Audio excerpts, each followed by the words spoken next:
ሰላም ተማሪዎች እንዴት ናችሁ? እሸቱ ነኝ የ11ኛ ክፍል የሂሳብ መምህር ከሉሲ ብሪጅ አካዳሚ። Today we are going to see determinants and their properties, especially adjoint of square matrix. Okay, we are going to see the adjoint of square matrix. ከዛ በፊት ግን እንደተለመደው ዌብሳይታችን lucybridgeacademy.com እየገባችሁ አጫጭር ኖቶችን ታገኛላችሁ። በጣም የተለያዩ አይነት ጥያቄዎችን ታገኛላችሁ። እንዲሁም ደግሞ ከአምስት ቋንቋዎች በላይ መረዳት የሚያስችላችሁ የራሳችሁ የሆነ personalized assistance platform አለ። ስለዚህ አሁኑኑ subscribe ያደርጋችሁ join ማድረግ አለባችሁ። Thank you. Determinant is the adjoint matrix of A obtained by replacing the elements of A by its cofactor and then transposing. Okay, the adjoint of a given matrix.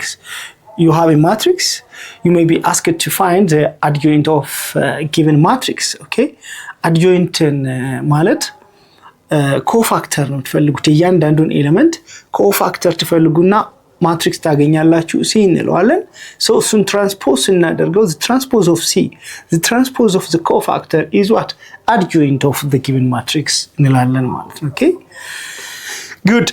If A be a square matrix of order n, okay, if A be a square matrix of order n, then the adjoint of A is defined as the transpose of the matrix of cofactor of A. yeah, cofactorun transpose እናደርግ adjoint እናገኛለን ማለት ነው።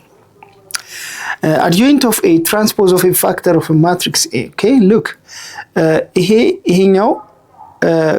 ይሄኛው ማትሪክስ ነው cofactor ምን cofactor so ይሄንን transpose እናደርግ ይሄኛው ይሰጠናል። this is what adjoint የሚባለው ይሄኛው matrix ነው ማለት ነው። okay, you know how to find a cofactor matrix, all right? A cofactor matrix. Then once you have a cofactor matrix, transpose the cofactor matrix, you will have the adjoint of the given matrix. Okay, let A is given, then find the adjoint of A. Look, now let me find the adjoint of the given matrix. Okay, first the matrix A, adjoint ለማወቅ ምንድነው የምናደርገው? ማትሪክስ A ይኖረናል። እዚህ ላይ ልክ እዚህ ጋር መጥቼ C11 ፈልጋለሁ። ፈርስት C11 እንፈልጋለሁ። C11 ለምፈልግ A ላይ መጥቼ ሆሪዞንታል ላይን እና ቨርቲካል ላይን ሳጠፋው the first row እና first column ሳጠፋው ማን ይቀራል? C ማለት ነው። okay, C is C11, right? አሁን ደግሞ እዚህ ጋር መጣና እንደገና አሁን ደግሞ ይሄንን ሁለቱን ላይን አጥፍቼ ማንን ነው የምፈልገው? C12 ነው የምፈልገው ማለት ነው። okay, C12 ማለት ደግሞ እዚህ ላይ C12 ማለት B ነች።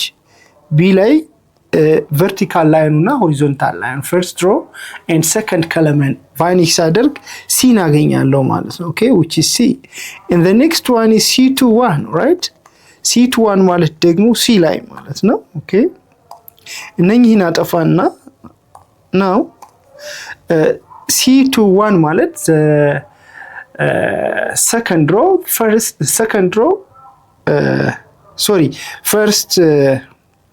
C21 second row first column ማለት second row first column, this is the second row and this is the first column C ላይ ማለት ነው።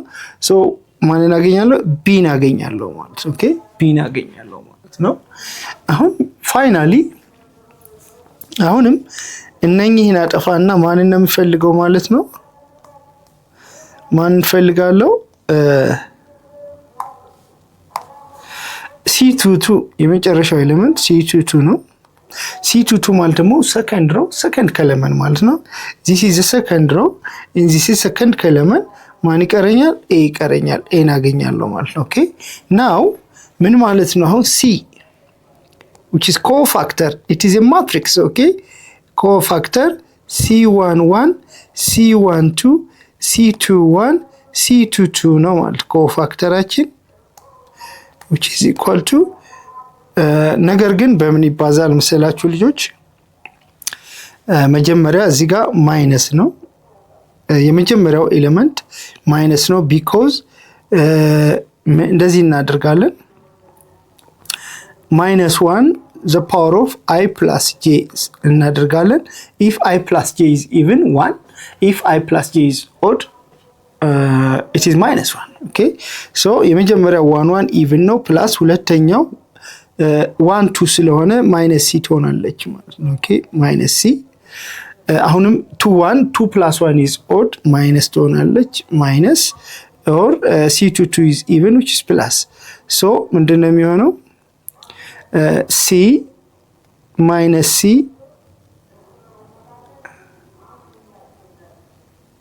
this is d okay d this is d minus c minus b a okay ይሄ cofactors እንለው the transpose of cofactor now adjoint of matrix A is equal to C transpose the transpose of the cofactor which means D minus C minus B A okay this is adjoint of the given matrix ከዚህ በኋላ adjoint በቀላሉ ነው የምናውቀው 2 by 2 matrix ከሆነ cofactor መጠበቅ መቀየር አይኖርብንም በቀጥታ የምናደርገው ምንድነው እዚህ ላይ በደንብ አስተውሉ ልጆች እዚህ ጋር